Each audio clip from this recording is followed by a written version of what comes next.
and brc@nuclear.energy.gov. And the emails are important because we want to show up in their system as having clearly stated that we are not volunteering. How does an email compare to a snail mail letter? They prefer email, and they will scan snail mail, and it will all be posted on their website. And so do not include information you do not want posted on the World Wide Web. What should we put in it? I think the most important things that we should put in it are statements about the fact that we do not want this nuclear waste here in Western North Carolina, and we will do everything in our power to fight any formal proposal that would put it here. There is a much stronger basis talking about our local economy, which is a beautiful local economy based on arts and local food production, nature, people coming to paddle, people coming to hike, the Appalachian Trail, Belshare, music. We have a beautiful local economy that would, people say that nuclear waste could be jobs here and that we need jobs here. And what I always say is no, there'll be different jobs if we do nuclear waste. They won't be new jobs or additional jobs. There'll be different jobs because the jobs we have now in all those nice little restaurants in downtown and all the coffee shops and all the little bed and breakfasts and all of those will dry up. People won't come to Western North Carolina for the paddling and the Belshare if we have tens of thousands, and they would be, containers of nuclear waste rolling down our highways. And it would go on for decades, and if they build new reactors, it wouldn't stop. It would continue. It sounds like this area would be known as a sacrifice zone if that happened. Yes, this area would be a sacrifice zone, and quite frankly, the uppity-ups in the nuclear industry look at us and say, perfect! They like their paved world that they live in, and they don't particularly think that we have it going. They think that we're definitely expendable. Do you think nuclear power is a cost-effective solution to the climate crisis? I will paraphrase one of my heroes to say that trying to solve our energy needs or the climate crisis with nuclear energy is like trying to solve world hunger with caviar. Nuclear is the Rolls-Royce of the energy world, and it is ringing in at a projected 3 to 4 times the cost on the open market per kilowatt hour of wind, and is comparable now to calling a guy in your yellow pages and having retail solar PV panels put on your roof. The PV panels do not need a security force.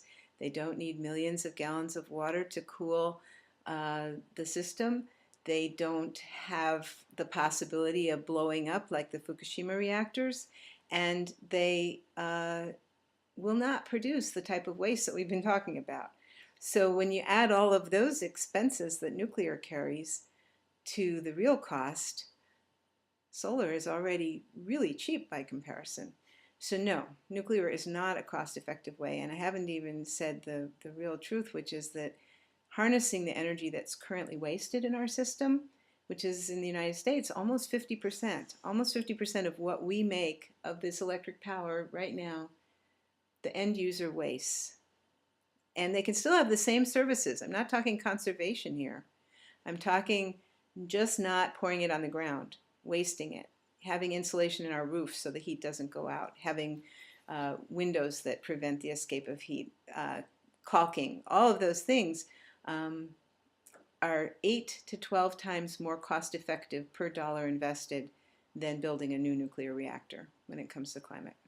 Will anyone insure a nuclear power plant?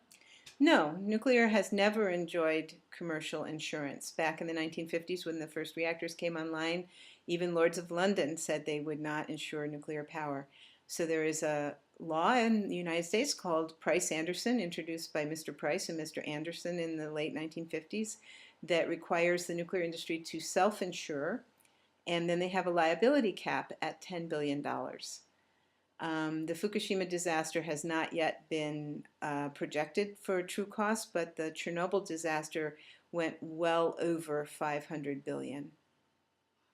And they are capped in the United States for liability at between 10 and 11 billion dollars. So who pays for it? Well, it's been told to me repeatedly by people who work for the nuclear industry that the federal government would pay for it, so the taxpayers collectively. But I actually think who would pay for it is the victims. Just like Katrina. So what do you think is the best thing to do with this waste so far? The best thing to do with this waste is to stop making any more. Jeez. Nuclear is only 20% of our electricity in the United States. We could turn off every reactor just by changing all the light bulbs. There's still a lot of old-fashioned light bulbs out there, and just by upgrading them to the ones that use less power, we could turn off every single nuclear power plant. After September 11th, I thought that Homeland Security surely would start passing out light bulbs. So the next best thing is to keep the waste where it is for now until we have a really good plan for it, and to store it more safely and more securely. Right now, a lot of the waste in the United States is in fuel pools that are even more full than the Fukushima pools. We have to empty those pools. We need to put the containers of waste, however, separated from each other on the site a little bit more, spread out, with earth berming so that there's a earth barrier between them, both for radiation and also for security. And we need to put real-time heat and radiation monitors on them, and we need to give the local communities a much greater role in determining decisions around this waste. And quite frankly, we should not leave them without a waste handling facility, because the waste may be there for a very long time. So although we need to empty the pools, we need to ensure that the pools continue to be there in case a container needs to be replaced. So there's a whole program, and it's called Safeguarding Nuclear Waste at Reactor Sites. And if everybody got behind that and told the Blue Ribbon Commission on America's Nuclear Future that that's the best plan, we'd be steps forward. So the best thing we can do is to write our elected representatives and the Blue Ribbon Commission? Yes, we can definitely tell our elected officials and the Blue Ribbon Commission, again, brc@nuclear.energy.gov, that the first thing to do is to stop making more radioactive waste, and the second thing to do is to make it more safe and more secure where it is, while we, in an orderly fashion, figure out how to really isolate it from our environment for as long as it will be hazardous, which we have not figured out how to do yet. And the website that has everyone's addresses and that where everyone's gathering together on is what? www.NoNuclearWasteInWNC.com. I'm going to say it again.